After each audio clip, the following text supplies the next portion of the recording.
Ciao amanti della pizza, io sono Gigio e ci troviamo qui all'interno della pizzeria Stable del maestro Susta. Sono venuto qui per incontrarlo, gli farò qualche domanda relativa alla biga, relativa alla genesi della biga e perché utilizzarla e soprattutto, scopritelo voi. Ecco a voi il maestro Susta. Ciao, grazie. No, grazie a te per avermi dato la possibilità di incontrarti e di fare due chiacchiere. Cominciamo con la prima domanda. Ci spieghi la genesi della tua biga? Cioè, com'è questa idea della biga con la pizza? È nato tutto a scuola. Nel 2013 andammo a farci un corso di cucina e poi un giorno assaggiammo la ciabatta. E di lì, assaggiando la ciabatta, notando che appena addentata si scioglieva in bocca, lampo di genio. Qua, se ci faccio la pizza, sbanco.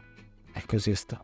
Quindi hai fatto qualche esperimento? Esperimenti, quindi tante prove, che poi la biga nasce a 18 gradi. Quando al sud la fai a 18 gradi, non sono mai 18 gradi di Varese, andava sempre in acido acetico. E questo gusto, questo effetto negativo poi non lo togli dall'impasto. Mentre mangi la pizza lo senti. Pensammo di fare la biga e metterla nel frigo, sempre l'1% di lievito, però nel frigo a 4 gradi. E così notammo che la biga dopo 24 ore profumasse e non puzzava di acido acetico, quindi quel piccolo sentore di acidità, e poi abbiamo continuato sempre così. E i vantaggi sono stati molteplici. Il cliente, dopo aver mangiato la nostra pizza, andava a casa, preparava la sua bottiglia d'acqua sul comodino, le sue bustine di Gaviscon, Malox per la notte. Si svegliava il cliente e c'era tutto sul comodino, acqua e medicine. Diceva, come vai? Stanotte ho dormito. Ma sarà capitato. Nel ritornare mi raccontavano questa esperienza. Guarda, io sono andato a casa, ho preparato tutto, però non ho bevuto, non ho preso gastroprotettori, ma fammi vedere un'altra volta. E quindi questa cosa iniziava a ripetersi sempre in modo positivo, no? Dice, che strano, mangio la pizza di questo e la notte dormo. E quindi io ho sempre dato ascolto ai miei clienti, sia in negativo che in positivo. Mi sono detto, ma vuoi vedere che è la strada giusta? Studi fatti, la pizza era il cibo dei poveri, quindi era scelto dai poveri perché saziava. Infatti al nord Italia, per dire una persona che è pesante di carattere, si dice che è una pizza. Ho cercato di aumentare ancora di più questa digeribilità. La stragrande maggioranza è proprio il fatto che la notte non beviamo, non ci vengono i bricioli di stomaco, insomma, quindi sì, che mangiare la pizza sia un piacere e non un sacrificio, perché in effetti oggi la pizza può partecipare tranquillamente a una serata gastronomica, perché non fa nascere feedback negativi. Fatta così nasce il lieto fine. Che cosa stai studiando per il futuro?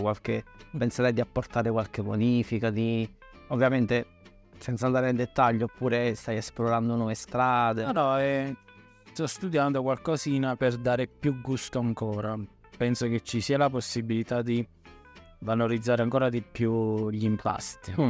Però parlando sempre come gusto di cereale. Germe di grano. In qualche video ho visto che tu lo utilizzi. In che contesto e perché? Vabbè, lì l'ho utilizzato come provocazione, perché tutti si sono fermati a studiare la farina e non al chicco di grano. E siccome è la prima cosa che viene tolta dalla farina è il germe di grano, che è la parte vitale, poi non mi chiedete a me perché lo tolgono, andatelo a scoprire voi. Però è la parte nobile di grano, dove grazie alla fermentazione si può creare un emulsionante naturale, che è il glicerolo. Quindi perché lo togliete? Perché lo tolgo? l'ho utilizzato per dire, adesso possiamo dire che abbiamo utilizzato tutta la parte nobile del chicco di grano. Per me è un omaggio pure alla terra. Prendiamo tutto quello che ci ha dato, composto, ma anche a volte si parla anche di curarsi con l'alimentazione nutraceutica. Non tutti sanno che con l'olio di germe di grano si fanno le pomate per la pelle. Il principio attivo è Triticum vulgare, che in latino vuol dire grano tenero.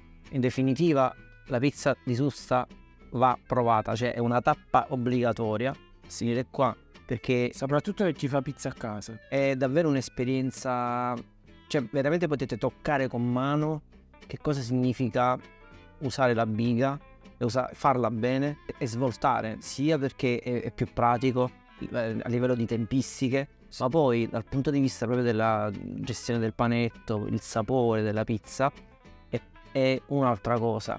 Che ti riesce a donare. Poi comunque voi dovete essere curiosi, dovete cercare. Mi ho detto una parola, ciabatta. Ma che cos'è la ciabatta? Pane basso con buchi grandi.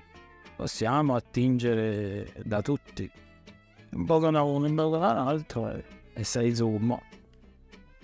Roberto, grazie mille per averci Grazie a te. donato un po' della tua conoscenza e della tua esperienza. Grazie, siete arrivati fino a questo punto. Grazie Ciao a voi. e alla prossima.